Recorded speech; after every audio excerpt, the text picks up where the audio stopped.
Welcome to bird media. నేను వైష్ణవి. 5 రాష్ట్రాల ఎన్నికల ఫలితాలు వస్తున్న కొద్దీ ఎగ్జిట్ పోల్స్ అంచనాలు తలకిందులవుతున్నాయి.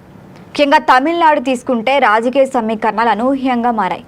మరి ప్రారంభ ట్రెండ్లో డిఎంకే ముందంజలో కనిపించినప్పటికీ తర్వాత విజయ్ నేతృత్వంలోని టీవీకే దూసుకుపోవటమే సంచలనంగా మారింది. ఇక ఏడీఎంకే కూడా 2వ స్థానంలో నిలవగా అధికార డిఎంకే 3వ స్థానానికే పడిపోవటం కూడా అందరినీ ఆశ్చర్యానికి గురిచేసింది. మరి ఈ పరిణామాలతో తమిళనాడులో హంగ్ పరిస్థితి తప్పదు అన్న అభిప్రాయాలు కూడా వ్యక్తమవుతున్నాయి. మరి ఈ నేపథ్యంలో ఇవన్నీ ఒక రకమైన చర్చ అయితే మాజీ మంత్రి రోజా పేరు మరొక చర్చ. ఇవి పేరు అకస్మాత్తుగా ట్రెండ్ అవుతోంది. అయితే రీసెంట్గా రోజా తమిళనాడు ఎన్నికల ప్రచారంలో పాల్గొన్నారు. దానివల్లే ఆమె డిఎంకేకి మద్దతు ఇస్తూ కూడా ప్రచారంలో పాల్గొనడం జరిగింది. అసలు రోజా ప్రచారంలోకి రావటం వల్లే డిఎంకేకి నష్టం జరిగిందన్న వాదనలు వస్తున్నాయి. సోషల్ మీడియాలో కొందరు నెటిజన్లు రోజాను టార్గెట్ చేస్తూ నువ్వు వైసీపీలో ఉన్నప్పుడు వైసీపీకి ప్రచారం చేసావు, వైసీపీకి బాయ్ బాయ్ చెప్పారు జనాలు. ఇంక ఇప్పుడు మళ్ళీ డిఎంకేకి ప్రచారం చేసావు, ఇప్పుడు డిఎంకే కూడా బాయ్ బాయ్ చెప్తున్నారు. ఎంత పెద్ద ఐరన్ లెగ్ బాబు నీది అని ట్యాగ్ని కూడా ప్రస్తావిస్తున్నారు. వాస్తవానికి ఎన్నికల ముందు వరకు కూడా సర్వేలన్నీ డిఎంకేకి అనుకూలంగా ఉన్నాయి. అంటే ఎంకే స్టాలిన్ నేతృత్వంలోని ఆ పార్టీ రెండోసారి అధికారంలోకి వస్తుందని ఎగ్జిట్ పోల్స్ కూడా సూచించాయి. కానీ ఫలితాల ట్రెండ్స్ మాత్రం వేరే దిశల్లో కలుతున్నాయి.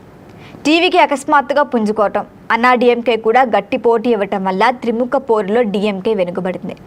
ఇక్కడే రోజా అంశం వెనక్కొచ్చింది.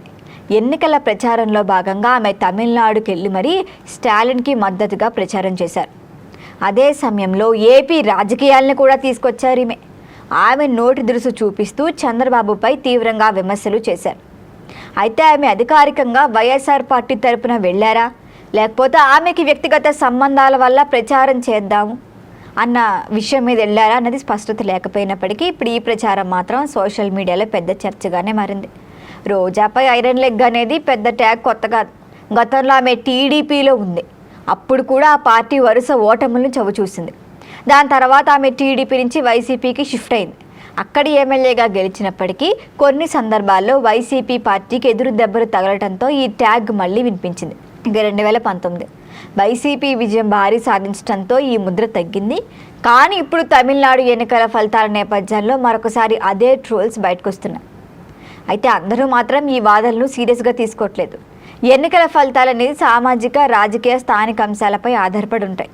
ఒక వ్యక్తి ప్రచారం వల్ల మొత్తం ఫలితాలు మారిపోవటం సాధారణంగా జరగదని కూడా అంటున్నారు. అయినప్పటికీ సోషల్ మీడియా యుగంలో ఇలాంటి ట్యాగ్లు, ట్రోల్స్ వేగంగా వ్యాప్తి చెందటం సహజమే. మొత్తంగా చూస్తే తమిళనాడు ఎన్నికల ఫలితాలు కేవలం అక్కడి రాజకీయాలకే పరిమితం కాదు, ఇతర రాష్ట్రాల నాయకులపై కూడా ప్రభావం చూపుతున్నాయి. మరి రోజాపై వస్తున్న విమర్శలు, ట్రోల్స్ కూడా అదే ధోరణి ప్రతిబింబిస్తున్నాయి. అయితే తుది ఫలితాలు వెలువడే వరకు ఈ చర్చలు కొనసాగుతూనే ఉంటాయి. నిజంగా ఈ ట్రెండ్స్ కొనసాగుతాయా, లేక చివరికి సిచ్యువేషన్ మారుతుందా అన్నది తెలియాలంటే ఇంకాస్త సేపు వేచి చూడాల్సిందే. దీనిపైన మీ అభిప్రాయాన్ని తెలియచేయండి. చూస్తూనే ఉండండి బర్డ్ మీడియా.